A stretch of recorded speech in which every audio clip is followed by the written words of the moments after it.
Hello, I'm Alex Mansfield, the host of Manny Talks Shooting, and welcome to another episode. This is the shooting podcast where I talk to individuals all across the shooting industry. We'll talk competition, self-defense, concealed carry. If you like this content, check out our YouTube channel, Manny Talks Shooting. And without further ado, let's get to this episode. Welcome back, everyone. Welcome back to another episode of Manny Talks Shooting, the shooting podcast where I talk to individuals all across the shooting industry because I can. You love it. I love it. It's all great. So without further ado, let's talk about today's sponsor and the show's main primary sponsor. I don't know why it's today, but it's every day. It's sponsored by Go Fast Don't Suck. So go check out Bill at gofastdon'tsuck.net. He is sponsoring plenty of major matches this year. So if you go to a match and you see a banner, Bill probably made it. If they didn't, they regret it. So anyway, go check out Go Fast Don't Suck. Get your merch, your dry fire targets, and even a match jersey if you want one. So go check them out. Tell them Manny sent you. But without further ado, let's talk to today's guest. Today's guest is Mr. Anthony Zabonik. Anthony, how are you doing today, sir? Hey, doing well. Doing pretty good myself, and it's glad to have you on the show. We've been chit-chatting a little bit about it off and on, so it's kind of awesome. I met you, I want to say last year at Ryan Rocks. You were with the super intimidating squad. You guys were all great, but a bunch of big names. Well, I guess a bunch of big names, but you all seem super intense because it was my first major match as an RO, so it was always scary when you have the quote unquote super squad roll in. So that was all good. So Anthony, a lot of people might not know who you are, but who's Anthony? How'd you get into shooting? Well, I mean, I'd like to say I'm just kind of a guy that just had a kind of a passion for solving difficult problems, to be more abstract about it, right? So my day job, I'm a software engineer for a small healthcare startup down here in Columbus, Ohio. And I think really what shooting for me was just another outlet for me for kind of like I guess working with that engineering part of my brain with that abstract, with like stage planning and like doing all that abstract problem solving stuff, but not necessarily doing the stuff in front of the computer. So I'm not working with those same kind of set of thought processes there. As far as how I got into shooting, let's see, I grew up in a house that just I don't want to say we were an anti-gun house. We didn't have any guns in the house, so I didn't buy my first gun until I was 26, and that was actually in 2016. That was probably September, October in 2016. So that was right before that election run up. And frankly, I was just like, if there's a time to buy the gun, right now is probably the time. So I went ahead and pulled the trigger, so to speak, on getting a handful of firearms. Everyone wants to get a shotgun, a handgun, etc. But didn't really know how to shoot a gun. I knew how to put bullets in a magazine and I knew how to pull a trigger. And I played enough video games to know that you point it at the whatever you're trying to shoot at. So from there, I don't know, just kind of screwed around with it for a while, and then come like that next spring, one of my good friends, Caleb Smith, was like, "Hey, dude, so you've had a gun for 6 months. We should take you to shoot a USPSA match." And I've seen him shoot those before. I was like, I have no idea. Like, there's no way I'm good enough to do this kind of stuff, right? It's super intimidating. He said, doesn't matter, dude. You're going to go, and I'm going to force you to go out there and just miss all the targets. You're going to use all your ammo. Who cares, dude? It's $20. So that's what happened, basically. And I went with another friend who was fairly new to shooting as well. And I beat him, and just barely. So I was second to last in the match, So that was my goal, right? Don't get disqualified. Don't get last place. So I accomplished those goals, and I said, okay, this is pretty cool. There's you're using your brain a little bit here and there, and there's some athletic aspect to it as well. And plus, I feel like I was getting better at shooting just by doing that instead of just going to, your classic indoor range that you're standing and punching holes in targets and leaving. And sure, you're working on your grip, but you're not working on it in a more dynamic environment. So from that, I got bit by the bug there, and it's been however many years since, 6, 7 years, and here I am. Now, what division did you start and shoot your first match in? I started in production just like everybody else. They think, oh, factory gun, let me go shoot production. Of course, I think, yeah, first match you shoot limited minor because, once again, like everyone else, you don't have to worry about counting to 10. You can just put bullets in the magazine. But yeah, I shot production my first year. Wasn't good. Got better pretty quick, but wasn't good. And got pretty tired of having to reload every 2 steps as well too. So I didn't last too long there. Yeah, it's even back then it was a dying division, right? No one wants to reload to 10. And yeah, you had the Ben Steger disciples that were all about shooting production and all that kind of stuff. And he was the first shooting podcast that I really came across. So I followed that for a little bit and got to production. And then, of course, I was squatted with a bunch of open and limited shooters. So I was getting annoyed that I couldn't even use the same stage plan as them. And they were all going faster than me. And it was a terrible shot. So it was killing my confidence. And I wouldn't say I wasn't having fun, but like I wasn't having the most fun. So I had to switch out of that next opportunity I could. Right, exactly. Yeah. And it's always fun. I don't know. As soon as you see an open gun, it's like, ooh, the open bug. Or even the Right. limited guys like, ooh, fancy race gun. Yeah, exactly. And even with that, I was just jealous that they could use extended magazines, and Yeah, they exactly. only reload once. Their stage plan actually seemed like a realistic situation, not like I was, in a state where they would restrict magazine capacity or something silly. Because I'm in Mhm. Ohio and we don't have that here. Yep. Yeah, it's a little bit north of you where that problem occurs. Right. Well, north and to the east, I should say. Up here in the north and to the west, we're okay. Right. Exactly. So, at what point did you go over to the land of the PCC? I want to say I actually shot production my first year getting into it. Actually, I think I shot production again the second year and actually went to a couple majors. I went to like the Buckeye Blast and I think the Indiana section championship. And then from there, that was my. All right, I've had it. I can't deal with the amount of reloading per stage. So I'd say beginning of my third year, and really my second year being kind of more serious about USPSA is when I got into shooting a PCC. At that point, I've already built a handful of just AR-15s. I wouldn't say I was good at that kind of stuff, but I knew how to do that. So I would, I bought a low receiver and kind of put my own gun together. And I don't know, that was another one of those engineering kind of things that like outside of work problem solving stuff that I really enjoyed because there was some interesting kind of aspects that go into that stuff. Hmm. So, have you always built your PCC, or have you ever bought like a fully completed gun? I've never bought a fully completed gun. I'm not against doing that. I just know that if I bought a fully completed gun, I'd have it taken apart and completely replaced with a bunch of stuff. And at that point, if you're buying a fully put together gun, taking it apart and put more stuff on top of it, probably already be an expensive gun. You probably had another, $1,000 or so dollars of stuff on it. It wasn't it doesn't seem financially appealing to me at this time.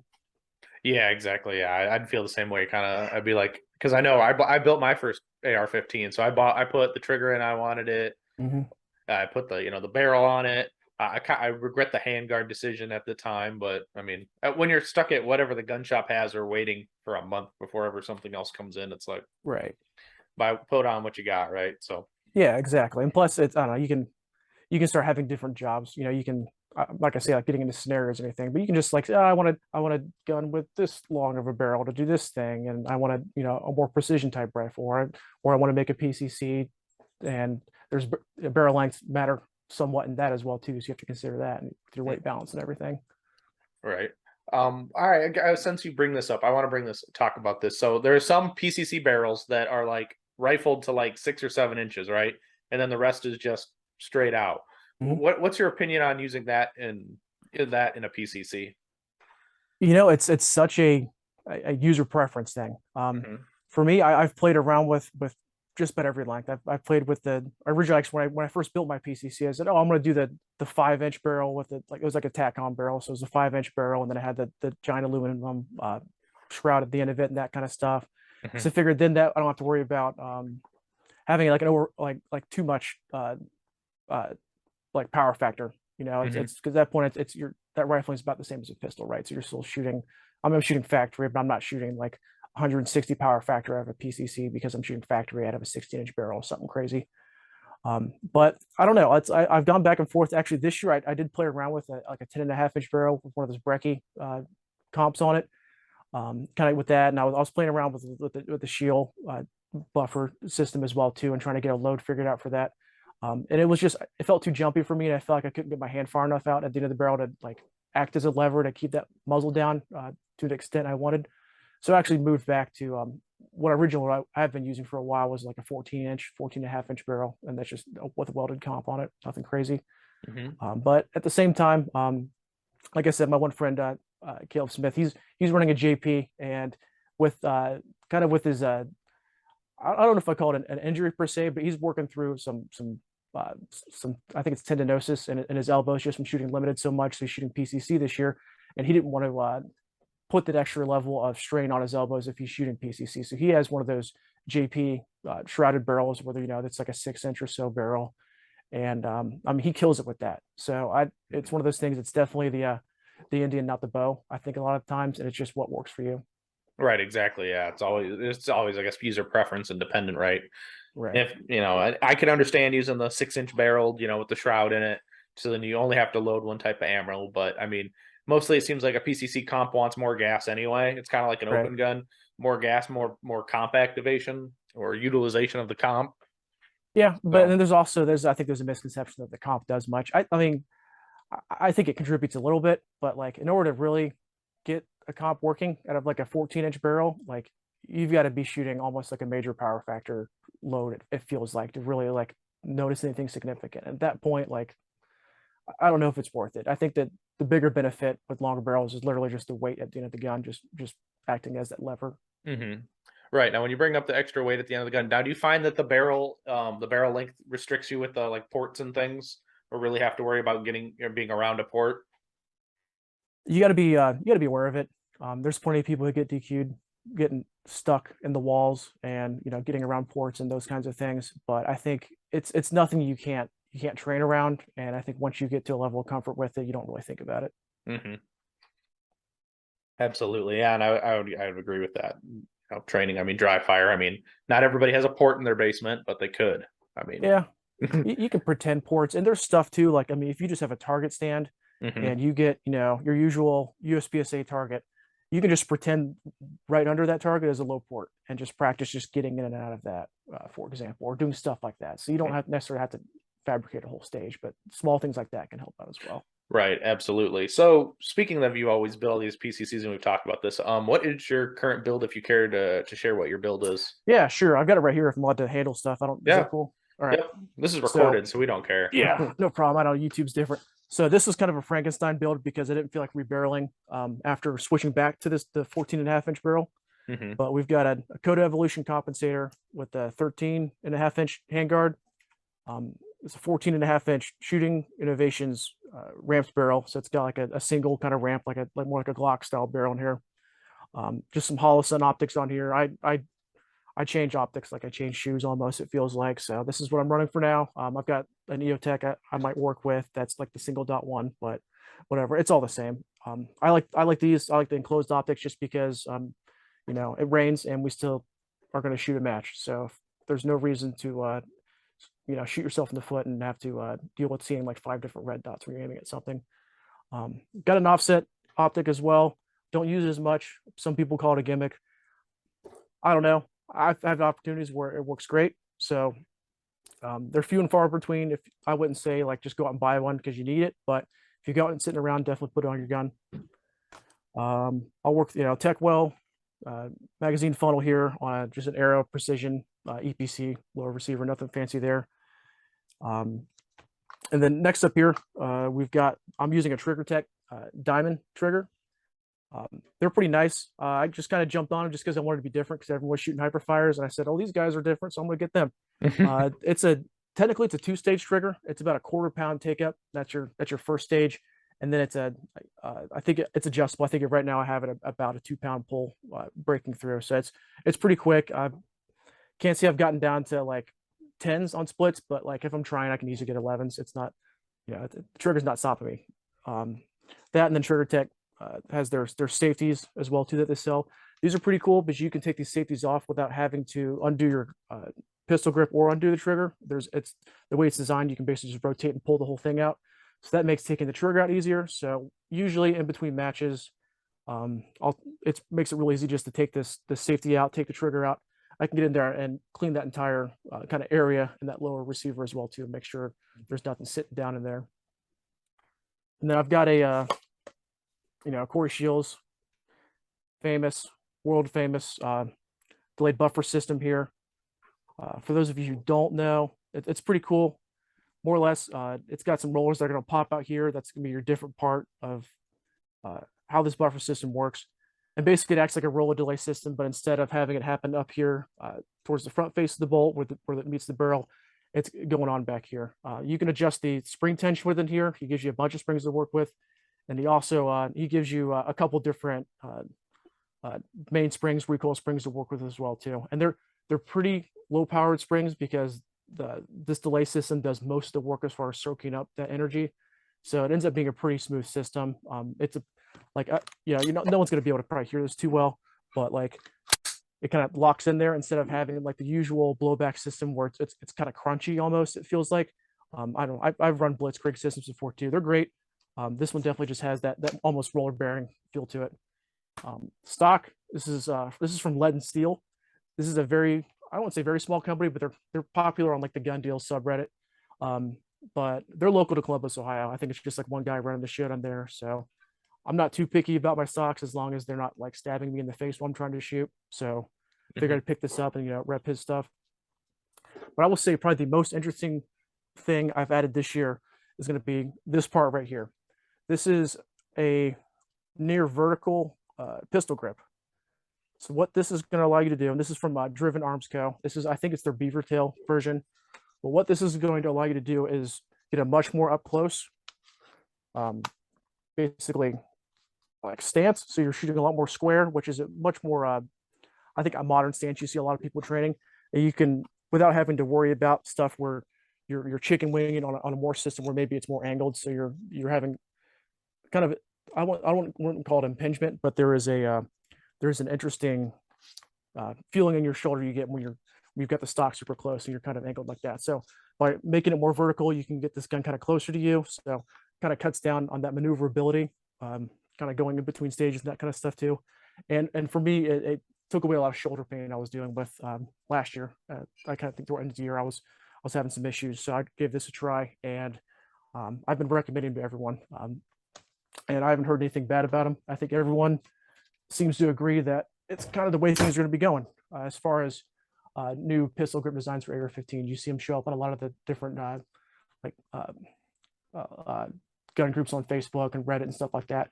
Everyone's always asking, "What's that grip?" Well, that's just going to be driving more people to do the same thing. So you're going to see a lot more of those. Right, yeah, absolutely. And everyone thinks it's a little of a gear race too, like, oh, they want to put something on, it's going to make them instantly better. But I can definitely see the advantage of that, keeping your elbow down kind of when Yeah, you're just a little more square. It's a little tighter.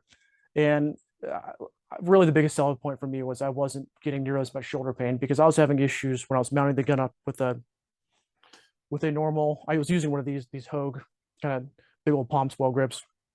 Super comfortable in your hand, but I wasn't able to get the gun completely mounted kind of towards the center of my chest. So I'm going to be shooting square. It'd be kind of outside of my shoulder. And eventually it came to a point where I was getting some severe pain right in this part of my shoulder, just because I do other things as well too outside of shooting. I was probably going a little too hard lifting weights as well. So I was actually genuinely concerned about getting shoulder surgery at the end of the year last year. Switched over to that, and that problem immediately went away. I haven't had a problem at all this year. So I'd recommend that any of your listeners as well too. If they're having shoulder pain and they're shooting a PCC, try using a more vertical grip. It definitely works out. That is pretty cool. Yeah, and I think everyone who wants to shoot longer, right, and without fatigue, you want to go shoot a 14 stage match, or you want to go practice all day. You want to be able to endure the match right now. Right. With going with that, how light is that rifle? I usually don't like get the scale out and measure them. I'm not trying to completely cut down the weight because at some point they get so light that like it's kind of working against you. You get a little more dot bounce everywhere. I mean, ideally, I want to try and keep the weight just towards me, towards the kind of the center of the gun, so it's not affecting as much dot bounce out on the ends. I know it's kind of counterintuitive to think we have a longer barrel too, but I want to say I think it's 6.5 pounds, something along those lines. I've seen lighter, but I think that's just kind of a sweet spot I found for myself. Right, yeah, and it's not too heavy because I mean, what a typical AR-15 is anywhere between like 8 and 11 pounds. It seems like with all the crap people put on them.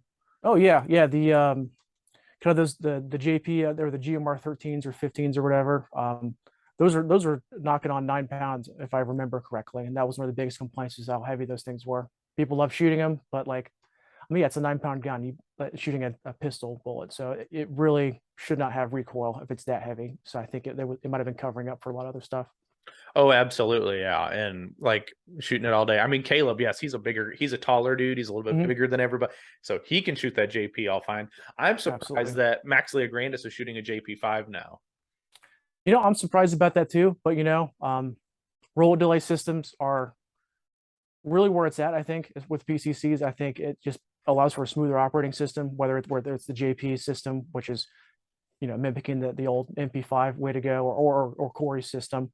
Hmm. But yeah, trying to get some kind of delayed system in there. I mean, I think was it CMMG does a radial delayed blowback as well, and then of Yeah. course you've got the MPXs that do a kind of a gas system. Um, but it cuts down on the amount of spring tension that is required, and then on top of that, it's just you can cut down the reciprocating mass too if you have some kind of locking system, so it becomes more comfortable to shoot. The dot doesn't move around as much, and you can stay on target and then shoot faster. So Hmm. I don't blame him for going that direction. You know, maybe he paid for that gun, but he's a great ambassador for pistol caliber carbines, shooting in Hmm. general. Obviously, he's never lost the nationals since PCC's been around, so that's pretty amazing. So I'm sure at some point he just gets to pick what he wants to do. I'm sure they're working with him to make a pretty cool gun. Right. Yeah. No. If he is sponsored by JP, that means they've got the number one and number two, PCC shooters in the nation running JP5. So that's kind Yeah, of cool. absolutely. I Yep. mean, and if I thought Caleb was big, freaking Freilich is huge. I I don't think I've seen him in person before. I haven't walked up and stood next to him, but yeah, I've heard that people are like kind of impressed by how large of a human he is. Yeah, it's like the Sasquatch science. But it's Freilich, right? You Right. just like you must be this tall to ride this ride. But Yeah. yeah, no, that's really cool. Yeah, the JPs have always been pretty popular. It seems like, but depends on the person, right? Like I know somebody like Sin. I know Sin. She's from up here. I think Mhm. she shot with you at Battle of the North Coast or Yeah, something, we were squad together. right? And she's a very tiny girl, and she shoots a JP. And I'm like, I don't know how you do it, Sin, but rock on. And she does a great job too. This was my first time shooting with her, so we had a handful of kind of newer shooters in the squad, so I didn't really know what to expect, and she killed it. It was I don't want to say I was impressed because I'm sure she's always been that good. I just hadn't had the chance to shoot with her before, but it was pretty cool to see that because usually you don't see like a female shooter just like show up with a bunch of dudes and just start killing it like that. Usually it's they have kind of a crowd with them or something. Yeah, exactly. Absolutely. I want to shift gears a little bit. Have you taken any formal like competition training? I wish I could say I did, but it's just never worked out for me. I don't know. I'd never like been like, oh, I need to go take this carbine class or this or X, Y, and Z. Um, it's on a list of something to do. I might take some more tactical type classes just because I don't know. I'm curious what those are like. But at the same time, I think there's a lot of places out there that they tier their training. So like you can't take the actual shooting class until you take the learn how to shoot class, and it's like okay, well like I don't want to take your intro to carbine shooting class because I know how to shoot a carbine, Hmm. confidently and well enough in a competitive manner. So like, can I skip this? And then I don't know. I just want to show up and just take classes that uh, apply to the stuff I want to learn without having to jump through the hoops. And I think that's harder to find. Right. Now, on a side topic, how close to you is Alliance, Ohio? Um, it's probably 2 hours, 2.5 hours. It's closer up to if you've heard of like dynamic shooting sports, DSS before. Hmm. That's a club kind of actually it's not in Alliance, but it's right next to Alliance. It's kind of up in like the like northeast side of Akron. Right. Yeah, it's kind of over there towards near Pennsylvania, almost Mhm. kind of. Yeah. Yeah, that training center seems cool. I've never got around to go up there. Maybe I'll give it a shot next year. Right. And that's the only reason I know that exists is from like listening to the tactical things back in the day before, Mhm. you forgo all that and just learn about competition. No, tactical things are okay too, guys. It's just, Right. yeah, exactly. But it's Ohio. So everyone should know where everything in Ohio is, right? Is that how that works? Yeah. Yeah. Usually, I mean, the state's basically a giant square. So Hmm. if you know your cardinal directions, you can figure out what part of the state you need to be in. Hmm. But yeah, I mean, I think as far as classes though, I guess if I had to pick one I would love to give a shot as the X-Ray Alpha. I think I haven't heard anything bad ever come out of those classes, and everyone who goes there says that he just like beats the snot out of you the entire time. So Hmm. there's a good challenge aspect for that too. I think that'd be pretty cool. That would be definitely be pretty cool. I would say, he knows his shit about rifles and pistols. Absolutely. So, and he comes from, but he's analytical, right? Because he also shoots competition, so he knows Mhm. it's not all this tactical jargon and it's like mantra crap. It's shooting is shooting, which is Right. And awesome. he's not one of those guys either that's like that. I'm not going to name names, but probably tried to like get up to GM just so they could say they were GM, so they could have better training credentials to people that didn't understand what that meant. Hmm. He seems to just enjoy shooting on top of being extremely knowledgeable as well too. And of course, this is from my perspective of social media and watching YouTube videos. So never met the Hmm. guy in person, but I'm sure he's nice. Right, exactly. Yeah. Thanks everyone for checking out this commercial break that I interrupted this fantastic podcast with Mr. Anthony Zabonik, but I needed to let you know about some of our awesome sponsors and their discount codes for you guys. So don't forget to run over to dominatedefense.com and go get yourself a Mach 1 speed belt combo because they're the best belt in the biz. I love them. You'll love them. You'll thank me later when you save a lot of money on one belt because you don't buy 3 or 4 double alpha belts. So go over and dominatedefense.com and Manny Talks 10 for 10% off that order. And don't forget to go over to divtechshop.com and go use the code Manny Talks Shooting and get 10 or 20% off your order. I don't know. It's great either way. Go get yourself a 3D printed magnet to hold your paster gun, hold your start mag, hold whatever you need to be held onto your belt because magnets are a thing and you need a lot of them. And they're the best because they're affordable and I love them and Nathan's a great dude. So go check both Dominate Defense out and Div Tech. So without further ado, let's get back to this show with Mr. Anthony Zabonik. You said one of your first majors was probably Buckeye Blast or Yeah. production or Indiana back in production. Do you Mhm. remember what your first major match in PCC was? Let me think. I honestly, I'm pretty sure it was the JP Midwest PCC Championship that was in was it Silver Creek, Indiana? Mm-hmm. I know they had the Indiana section like 2 weeks later, but I'm pretty sure we shot JP first. And that one was crazy, right? Because that was a PCC specific match. At this point, they'd already ran it a couple times, so you knew what to expect. But they had some 60 round stages. They had stages where like people are like trying to make custom magazines to make sure they have like 70 rounds in a stick mag just so they can get through the stage without reloading. Because you know, running around with a 70 round magazine isn't going to cost you any time versus knowing how to do like a sub-second reload with a PCC is you could spend more Mm-hmm. time training doing some realistic stuff there. But Mm-hmm. yeah, that was pretty cool. I think that was my first time actually meeting Max Lee Grandis. I think he was actually RO in one of the stages. I didn't, I kind of like, hey, how you doing? He seemed pretty much in his own RO things. We kind of just kept going there. But yeah, and then yeah, Caleb was with you as well too, and of course he tore it up. Mm-hmm. Yeah, and that is pretty cool. Like I've only heard good things about that match. Those matches over Mhm. there. Being able to do that kind of stuff, and I like the idea of a PCC centric match. It gives everybody a chance to shoot PCC and burn it down, so you can play around with it, and Right. you get other people from different divisions who can still run a rifles. Because it's somewhat stage planning is stage planning, but Yeah, and it's just it brings some more interesting stage plans. And now you have, I mean, outside of the stereotypical add a bunch of hard lanes to piss the PCC shooters off stuff. You can have more challenge. You can have longer distance shots. You can have as I think there was at PCC Nationals a couple of years ago, they had like 75-yard swingers or something insane. Like you can have some stuff that actually like truly is going to challenge every level of PCC and not just um, make a hoser stage or make something where it gets hard lanes and you're super cramped up or something like that. mhm. Now that you mentioned that, would you personally like to see PCC have its own nationals, or do you like that it's mixed in with another division? I mean, if it's mixed in with another division, it needs to be a similar division. Hmm. Um, Mixing it with production, I think, is a kind of a mistake. I'm not shooting nationals this year, not for that reason, but just I don't know. It's hard. I think it makes it much more difficult for people designing the stages to make it like a nationals level challenging match for both divisions when they mix them up like that. I think if you put open and PCC together, you get some pretty interesting stage plans that don't always differ. Maybe Hmm. they have to plan a reload here. PCC maybe they have to address a lane differently or something, or they can't hit a certain thing on the move as quickly.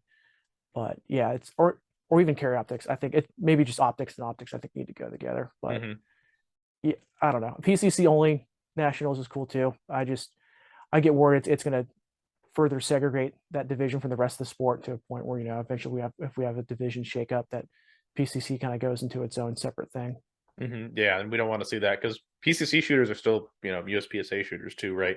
Right. But I kind of agree with you. Optics and optics would be fine, I think, in my opinion.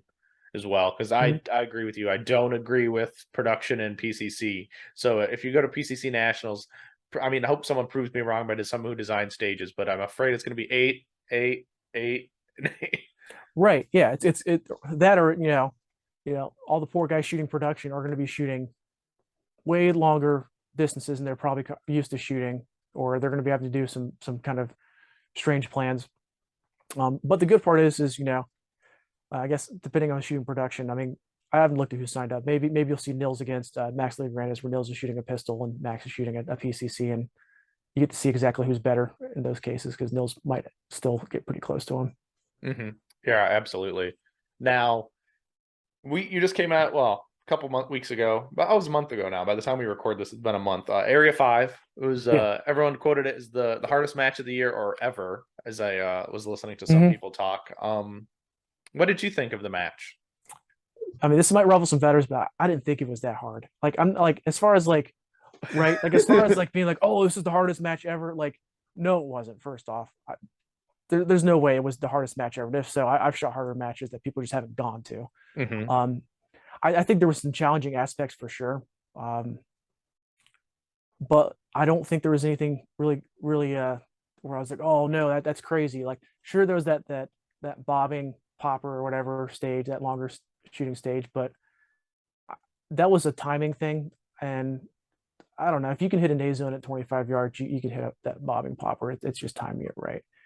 Mm-hmm. I think honestly, I think North Coast this year was more difficult. Maybe less stages, but the way Scott designs those stages, it gets pretty hard to shoot a clean match. Mm-hmm.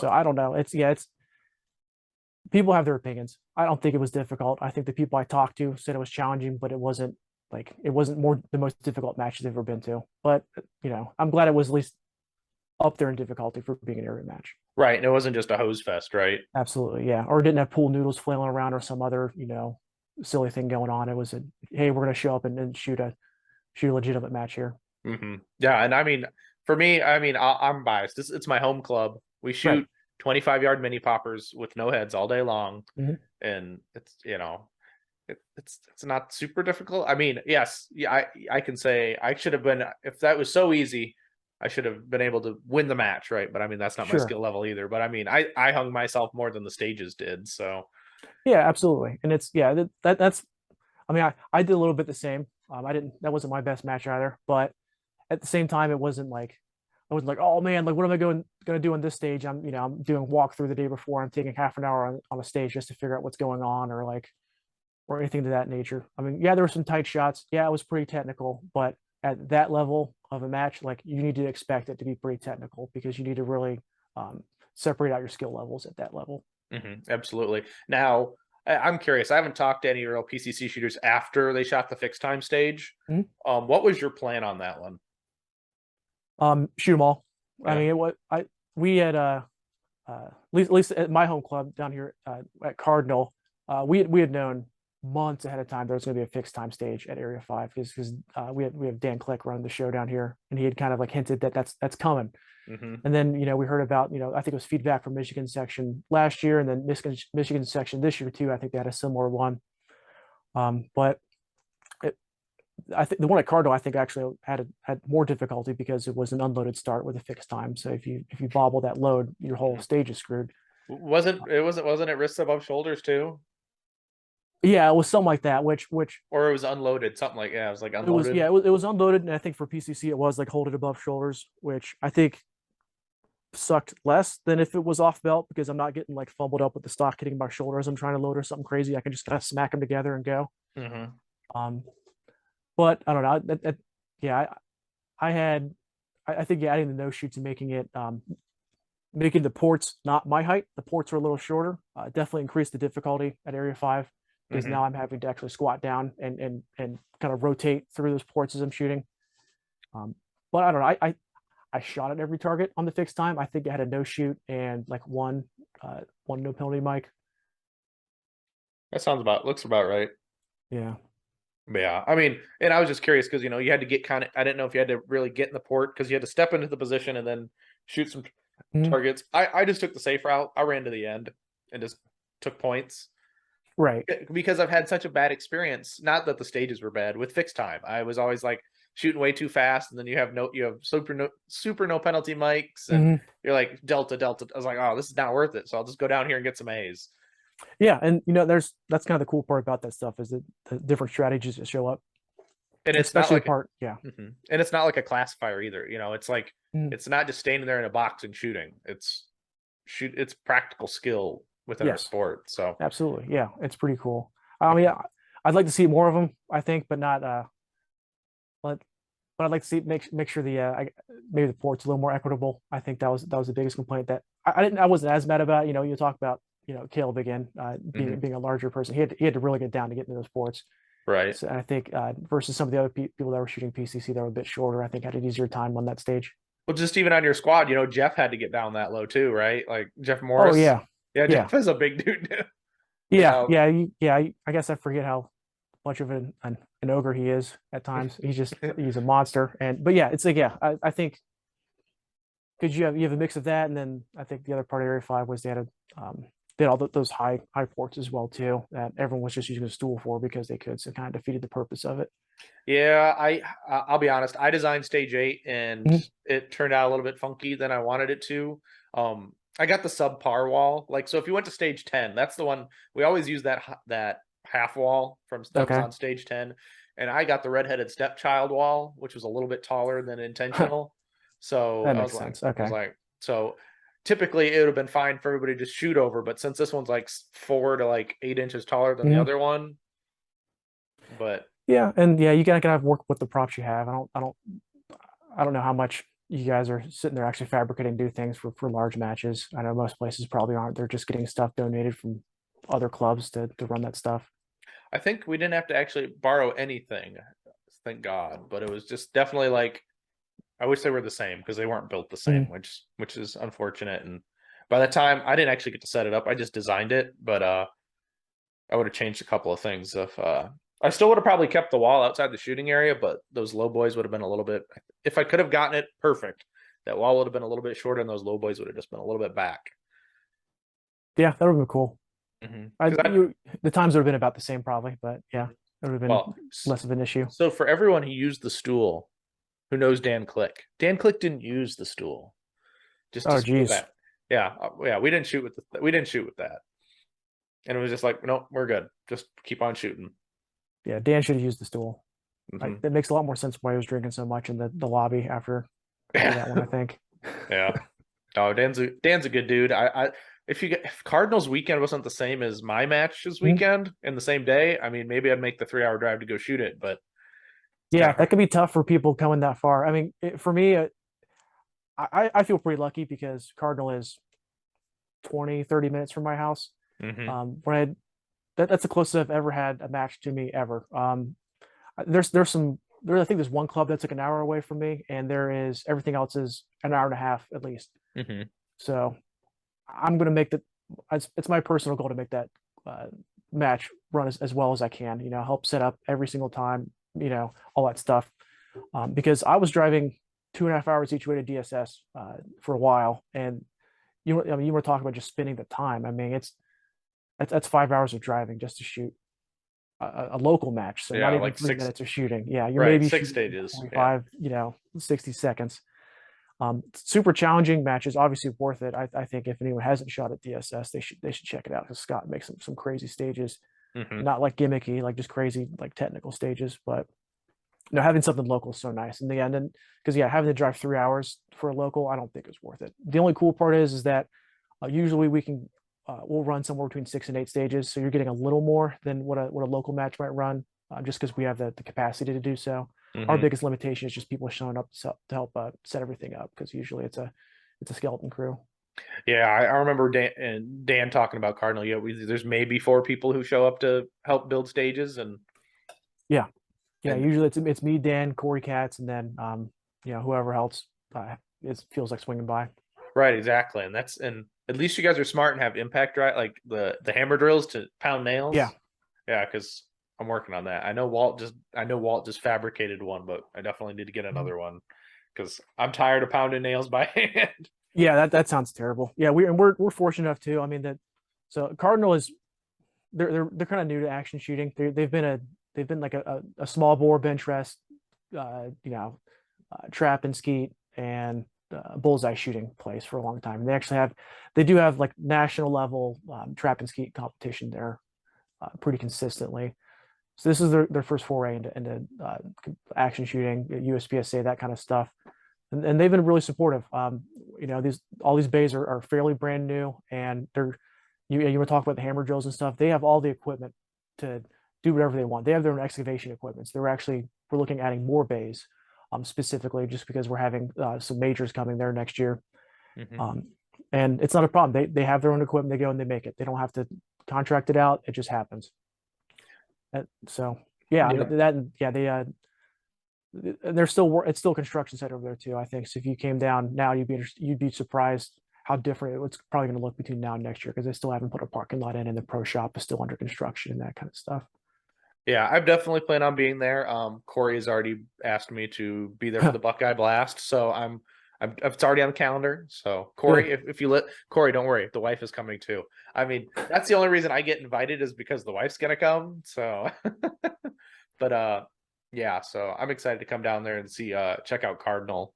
Um, that is a cool place, and Dan and Corey do a lot, which is awesome for the They do, sport too. absolutely.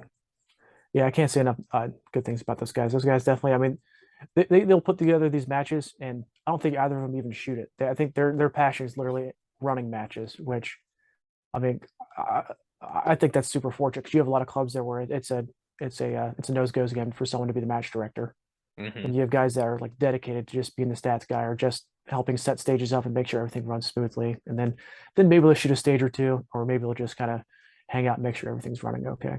Right. Well, there's a science to that too, trying to, not just being a shooter, but also make sure the match flows well. Everyone has that nice challenge of the match, from the Hmm. GMs to the unclassified, everyone's going to have a good time. And honestly, the learning, to run a local match is the key to running a major match. Like, Absolutely. so it doesn't help to jump head first into running a level 2 or a level 3 match at your club because you have the capacity if you've never successfully ran a club match for, a couple seasons or a season. Right. Yeah, you've got to see what equipment works. You know, in our case, we learned pretty quick that max traps and swingers can be more difficult. I think at times just because it's pretty wide open as far as like the scenery in the area. So the wind is going to play with that kind of stuff. So if you have any kind of bear trap or max trap, it can affect the timing at times of the winds as kicking up and stuff like that. You wouldn't know. And if they just wanted to jump straight into running a level 2 here, it would have been a mess. So Right. it's props to Well, them for getting the locals going. it is. And then, like, interesting enough, like, most of the people probably don't know is that there's concrete walls on some sides of the bays. Mhm. Yep. These aren't concrete. These are actually it's wood with rubber in between, so it's kind of Okay. interesting in that aspect. But yeah, they learn pretty quick that probably not a good idea to have a bunch of shooting into the wall stuff if it's wood. Yeah. Um, New bays are going to be all dirt berms. It sounds like so that'll get taken care of. But it's just another wrinkle into your stage design. Well, yeah, and it's really cool. Is Cardinal, the shooting center itself, Cardinal's got all the shotgun stuff. It's like what Yeah, 2 miles of shotgun traps, pits, and it's it's something insane like that. And then they've got all these giant like nets basically up just to catch all the shotgun shot, which is strange within itself that that's actually a thing, but it definitely sticks out when you're driving down 71. You can find it pretty quickly. yeah, and they've got all the camping that you'd want. I Mhm. mean, but you got to go all the way through the center too to get to the pistol bays, don't you? Yeah, you do. If you're coming from the highway, you got to drive through basically everything to get there. I can take a back way in there. That's pretty quick, but yeah, when we first started running matches, I had people calling me as they're getting to the match, like, "Oh, where the hell do I go?" Because the signage wasn't completely up to date at that point. I think people are getting better at that. I think done a better job at like I think we were posting the actual location of the range now, not just like come to Cardinal. So people, if they use the address for the actual match, they can get there. Oh, that's nice. Yeah, That's a smart idea. it's stuff like that you just got to work out too, and eventually, people figure out where to go. Oh, absolutely, absolutely. I definitely agree with you. So currently, what is your training schedule? Well, as of now, I'm basically done with majors this year. So all the training I'm doing is basically I'm probably actually just going to start running again, or some more athletic type stuff. Um, but generally with PCC training, I'll try mixing stuff. Anything from just practicing, your normal build drill stuff, your Blake drills, and that kind of stuff, to shooting and working on withdrawing. In this case, be withdrawing back into the right if I'm right-handed, and practicing getting on the gun as fast as possible when I get to that spot. Then doing it the other way, practicing. I call it suitcase carry, but if you're running back into the right and you want to run faster, you can uh, you can actually turn. You're putting your hand right here on the gun and you're turning and running it like that. And that actually lets you to get a full gait on your run and not having to worry about breaking your 180, because if the gun's pointed behind you and you break the 180, then you've probably like messed up pretty badly. Um, that Switching hands is another thing too. I've really tried to get better at both left-handed shooting and just getting on the left hand faster. Still a big work in progress with that, but I think that's another aspect with PCC that a lot of people don't consider, is that it's much easier to shoot with your weak hand with Mm-hmm. PCC to begin with, and switching is a lot faster because you don't have this little tiny gun where you're worried about pulling the trigger. I mean, you could just, you're over and you just switch your hands and you're good. Mm-hmm. So I think a lot. So when you consider stuff like hard leans and strains positions that maybe PCC shooters think they're at a disadvantage of, usually switching hands can solve that problem, especially if you're good at it and you're comfortable with it. You can go pretty quick with it. Mm-hmm. Yeah, I'd agree. Yeah, and a lot of people probably don't. Some people probably do at the high level. They think about, oh, I gotta switch to the right. Mm. You gotta switch to the right, the left side of my body. Not Or they'll go necessarily. off shoulder and that kind of crazy stuff. It's Yeah. there's all kinds of ways to do it, but Mm-hmm. yeah, I think if you can get good at if you can get decent at just switching to your left hand and just shooting left-handed in a lot of stages, you can speed things up pretty quickly. Right. Now, do you when your magazines, are they just stick mags, or have you tried any of the drum mags yet? Nope, just stick mags. I don't have anything within arm's reach here. Yeah, just a regular old Glock, specifically just a Glock factory magazine, and then I think I've got like a Terran tactical extender on it. Mm-hmm. Right.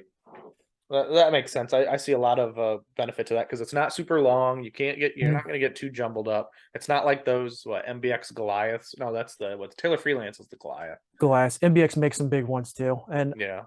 I don't know, like when they get that long, I mean, I don't know. At that point, you're running around 57 rounds for a 32 round stage. Like, how many times are you actually going to miss? Right. Yeah. And then Granted, you have to I've run load that dry. again. Yeah, I've run dry with the 42 before, so I've had my own hiccups with that kind of stuff. But yeah, that and it's larger. Um, there is a lot of vulnerability with those longer extensions where they'll flex at that spot. That interface point between the magazine tube and then the extension, and they'll break apart pretty easy. I actually used to run an MBX when I first started shooting PCC. I ran an MBX, and that thing blew apart. I think probably in like my second or third match, and it's still sitting on the shelf somewhere. I'm not going to use it again. Um, yeah, you really need maybe a little 10 round extension. And the nice part about, especially the Glock factory magazines, is that you still have the ability to use like a magnet or something as well too. So on those unloaded starts, instead of having to worry about pulling it from like a Code Evolution pouch or something that they're nice, but you can save a lot of time just by running off a magnet. You can be just as fast as a lot of the open shooters and all the other cool kids. Mm-hmm. Absolutely. Yeah, and especially if you think about it, like those magazines are still expendable items. You still gotta like Absolutely. if they're trash, you gotta throw them away. You Mhm. can't save it. Just like Yeah, I'm gonna exactly. it's like you cry about it, but how I don't know how many Glock bottom lip, the bottom lip around the bottom of the mag that I've broken off, and I'm just like, well, throw you away. Yeah, I mean it sucks because it's still like 30 or 40 bucks or whatever, but it's it's not an MBX mag, it's not an SVI magazine. You don't have to have a specific like magazine holder for them because they're, Mhm. however freaking expensive they are. Like Yep. they're fairly indestructible, and when they do break, which I think I've only broken two, they're not that much of a heartache to replace. And usually, you I'll buy them when I see them on sale anyway, just to have a stockpile of them. So I'm not going to feel it if one does break. Now, speaking of that, do you switch your springs about once every year, or is it more of a volume thing?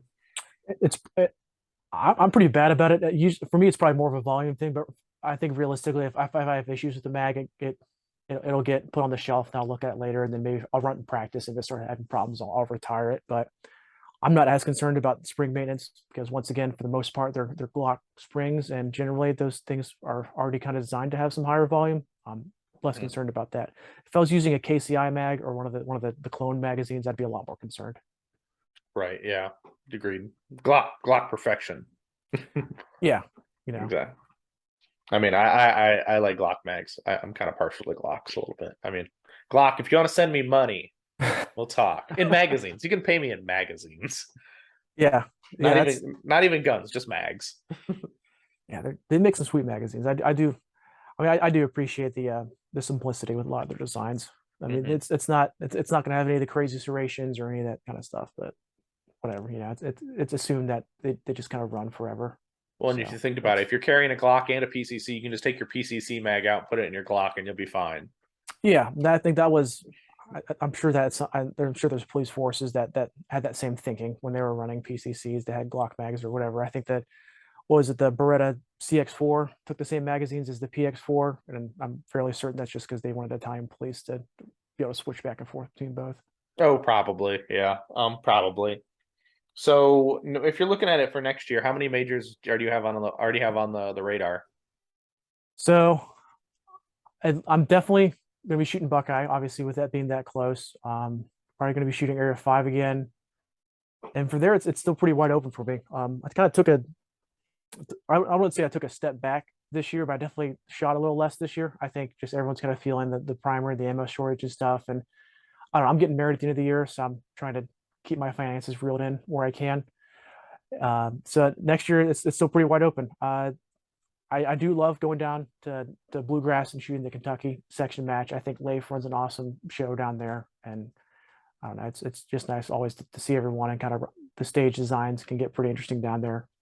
Um, and then I missed Western PA this year just because the conflict with Ryan Rocks. But I'm definitely gonna be shooting Ryan Rocks again next year as well too, I think, and maybe Western PA, and I guess maybe Indiana too if they actually have a match, but we'll see.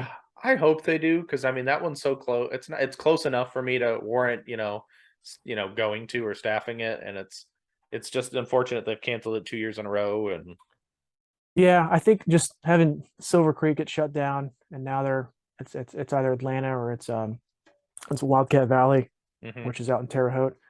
Um, it's if those clubs can market it appropriately, right? I think they do a good job of Steel Challenge out there. I think that they've got the youth out there shooting that stuff, but it's hard to get people to want to shoot USPSA that don't want to or don't have the time for it. So it's unfortunately, I think it's just we hopefully won't see more of that, but we might see some of that next year. I think with some of the smaller section matches getting canceled because of that.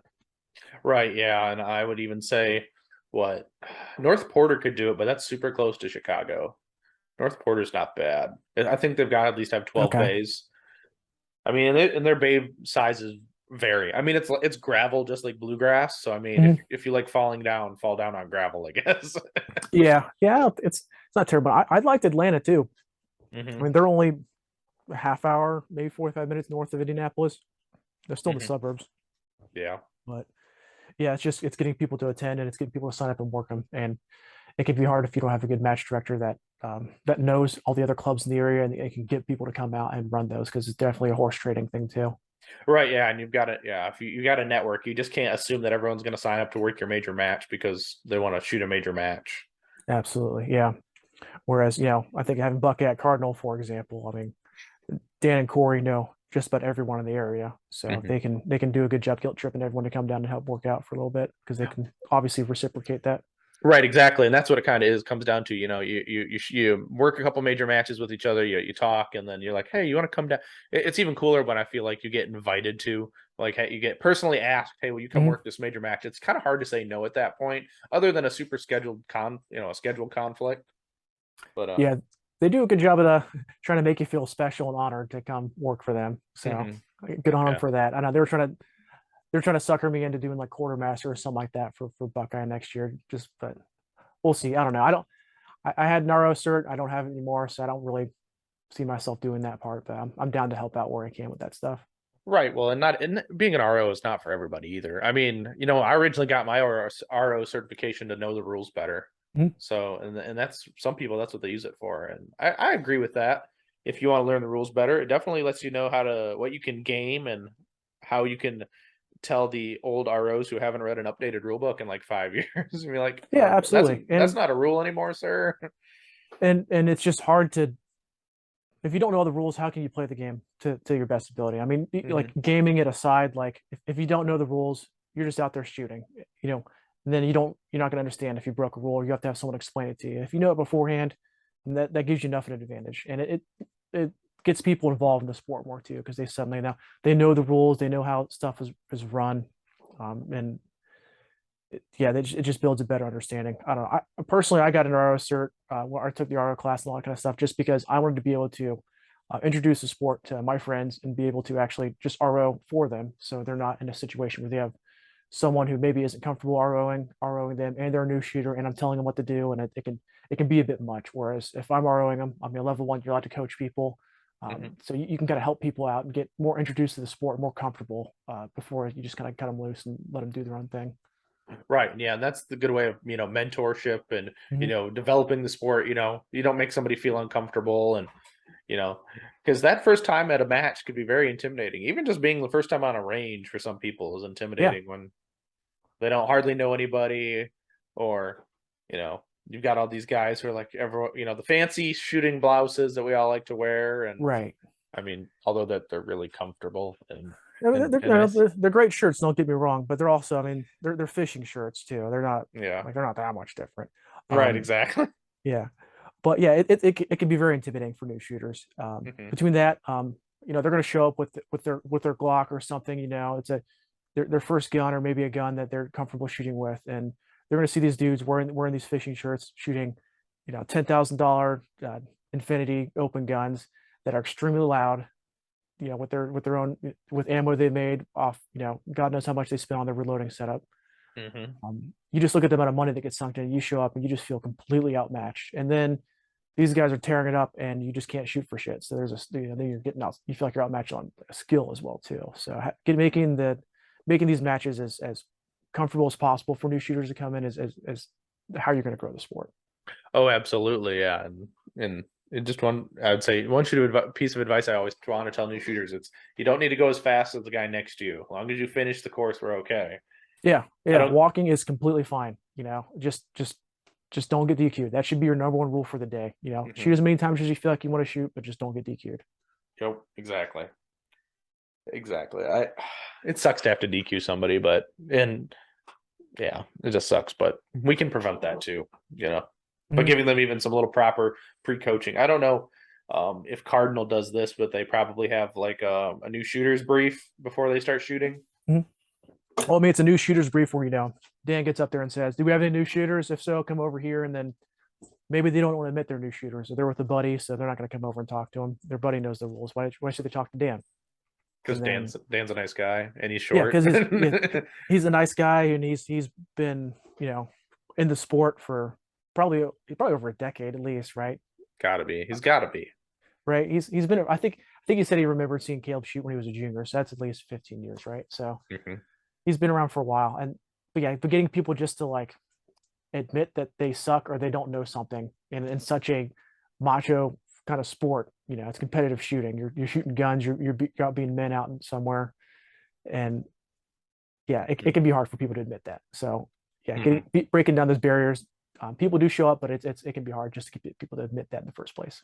Oh, absolutely, yeah. And we're all type A men. We all like to be tough and macho. And it's like, I will first admit I don't know some shit. Like there's some things I'm just not good at. Right.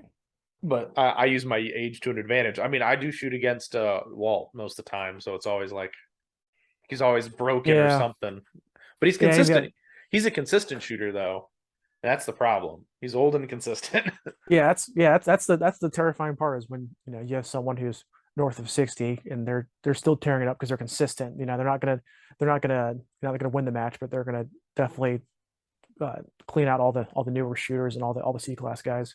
hmm Yeah, and just I had an experiment yesterday. I shot a match with a carry optics gun and open minor just to see where it fell Mhm. out at. And it was fun. I mean, minor scoring still sucks Yeah, when you're shooting against open guns. yeah. I mean that's just the reality of open is as long as we have power factor, the the guys that are shooting 38 super are going to be winning it, and the guys that are shooting minor power factor are not going to be even close. Mm-hmm. But at the same time, I don't know. Rolling specials are cool. I've built one. They're a lot of fun to shoot. I really wish I could shoot it in a competitive manner at USPSA, aside from just showing up and just like seeing how close I can get to shooting against someone like Hyder. But I'm Mm-hmm. not going to be even close.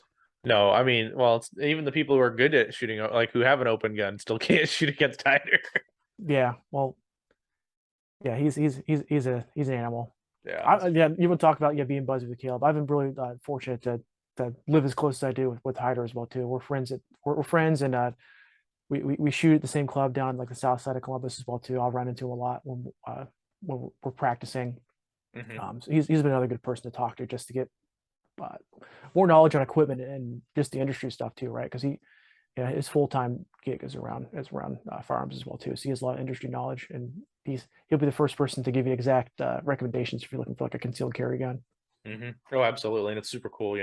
Being Yeah. able, he's super passionate about the shooting sports and Mhm. the gun industry, and just be able to do that and not be burnt out. It's like you typically find those people who are in the industry who are just like, but they started as competitive shooters and then they're in there full time. They just kind of get Mhm. burnt out and they're just like, they're still there, but they're not really in it anymore.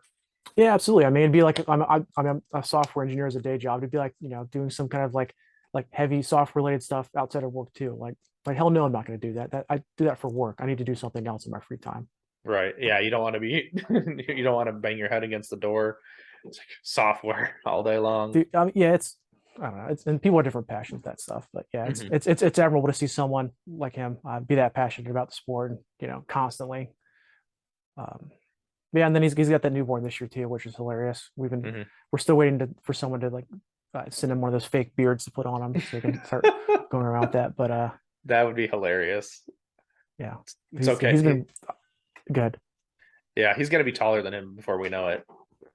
He might already be taller than him, if we're being honest. I've never seen that baby standing vertically.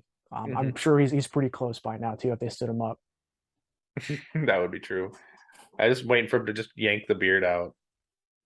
Oh, that's Fistful gonna of be a day. Yeah. fistful of baby hand. It's probably already happened. He just hasn't admitted it yet, but Yeah. whatever. Yeah, is what it is, right? So, where we at?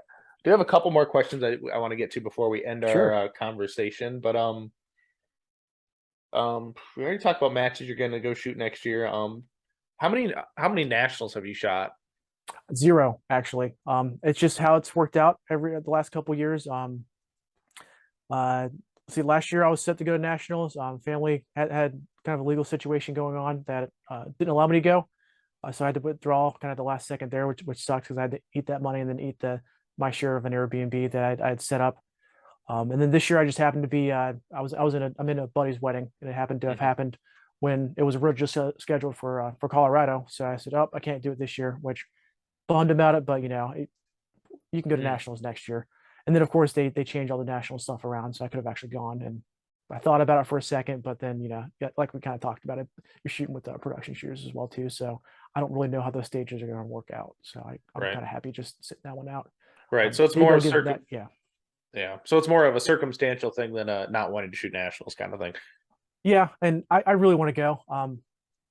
I've been fortunate enough, and maybe I've just been good enough at gaming the system where I've got performance slots the last 2 years. I don't Hmm. think I'm getting one this year, but it's on my list. I'm going to go to nationals at least once. I want to at least see how I can do against everybody. But in the meantime, I'll shoot my area matches and kind of try to find those level 2 matches where there's some heat showing up and see how I can do against those guys. Hmm. Absolutely, yeah, and that's always a cool thing too. Now, what is something that people can start doing or stop doing to get better at shooting, PCC or just in general? Hmm. Um, I would say, well, people argue the dry fire. Obviously, if you don't dry fire, you're not going to get better especially handgun shooting. You're not going to get better because you're not going to have any idea how your grip's supposed to be. But at the same time, I think people should stop hosing so much and practice. I'm guilty of it too, but like no one gives a shit about your splits. Hmm. If you're shooting 15s and you're getting alphas and you're rolling through everything, it's not those 400ths of a second, for 15s versus 11s or something aren't going to matter. Um, that, and people need to start practicing. Uh, I think they need most newer shooters need to also focus on their transition times more. You see a lot of guys, they'll practice their draw times, and they'll have some fast draw times, but they'll have like 0.3 or 0.4 second kind of transitions in between targets or something, because they're having to get the sights back on the gun, and then find that A zone and punch holes. There's a lot of, obviously there's that Blake drill is a popular route there, but uh, for newer shooters it can be difficult to kind of learn that stuff. They think they just need to pull the trigger fast, and just like the rest of the stuff will come to them. Hmm. Right. Yeah, yeah, absolutely.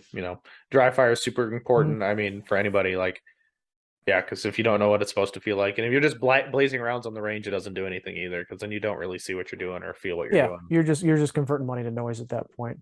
And Hmm. but and then on top of all that, I mean, if we're going down the list here, footwork's extremely important too. I've been guilty of it this year. My footwork hasn't been the best, but knowing like if you're starting in a position and knowing you're going to the right, like making sure you step into a position to where your hips are already kind of pointed there, so you can just, if you have to shoot and go, you can, or you just go, versus having to step forward and then turn. Just those small things kind of help with the kind of your mechanical advantage of getting in that direction faster. And then you're talking about, if you're going into a lean or a port or something like that, like what direction are your feet going to be and your hips are going to be when you're going into that port, so you can get back out as well too. And it's those little things where guys Josh Fralick are phenomenal at that kind of stuff. I mean, he hits every single position exactly where he wants to shoot it, exactly the time he wants to shoot it, and he leaves a position perfectly. He's not having to do a drop step. He's not having to do anything funky. He just goes. Hmm. And newer shooters are losing a lot of time just in that aspect too. They're losing seconds on getting in and out of ports and not having the right foot position. Hmm. I want to say, yeah, I want to think like Anderson says, it's like if you once you move your feet, it's like a half a second that you're losing. Like if you're standing in one position and you've got to keep Mhm. moving your feet, it's at least you're giving up a half a second each time you move them. Right. And it's that you lose time, like when you like even comparing yourself, like even the top guys, and they can say, oh, I'm losing 2 seconds to Seiler, right? Mhm. It's like, well, how is he gaining 2 seconds on you? And it's even though the top guys are like, oh, right there, it's like he's still finding a way to Yeah, eke time on everybody. and the answer is usually he's beating you everywhere if he's beating you by 2 seconds. Because Hmm. if you're shooting the exact same stage plan and he's just 2 seconds faster, like he's getting in positions faster, he's getting on the gun faster, he's getting out quicker, he's doing what he has to do just faster. And Hmm. that can get frustrating, because then you don't know where to start as far as addressing those problems. Hmm. But Absolutely.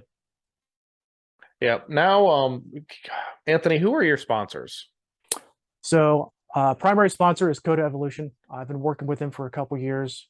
Not like any like crazy high level sponsorship or anything like that, but they're good guys. I do get support from them, and I really do like their equipment as well too. I know, I'm buddies with Ryan Zamberland, who's kind of like their affiliate managing guy, and I Hmm. think he's a part owner as well too. He shoots a lot down in Southern Ohio, so I cross paths with him a good amount. I try to link up with him, on Hmm. occasion. But yeah, we just cross paths just because being Z's at the bottom of the shooting order there, and kind of things went from there. Hmm. But yeah, I've got them, and then I don't know if Corey and I call it a sponsorship, but I've done a lot of work for Corey with Shield Manufacturing and their roller delay system. I kind of helped him flesh out some of the prototype stuff that was going on with that when he first had the idea before he brought it to market. And he's been doing a good job supporting me if I needed spare parts or anything along those lines. Hmm. And then I'm a brand ambassador for Trigger Tech. If anyone wants to talk to me about that, I really do like their triggers. I think from a competition aspect, they're a lot more competitive than a lot of other ones you see on the market. They're the big ones going to be Hyperfire is the ones they compete against, right? But I don't know. I've never broken a firing pin with anything. I've never had really an issue at all with any of my triggers, and I don't I don't clean them really that well, and I run them pretty hard. So I'd highly recommend people considering them as well too when they're looking at stuff. Hmm. Well, that's pretty cool. And it's really nice because Coda Evolution and Shield now have been really, at least in this area, have been sponsoring a lot of matches, and they're always supporting, they're always putting stuff on the prize Mhm. table.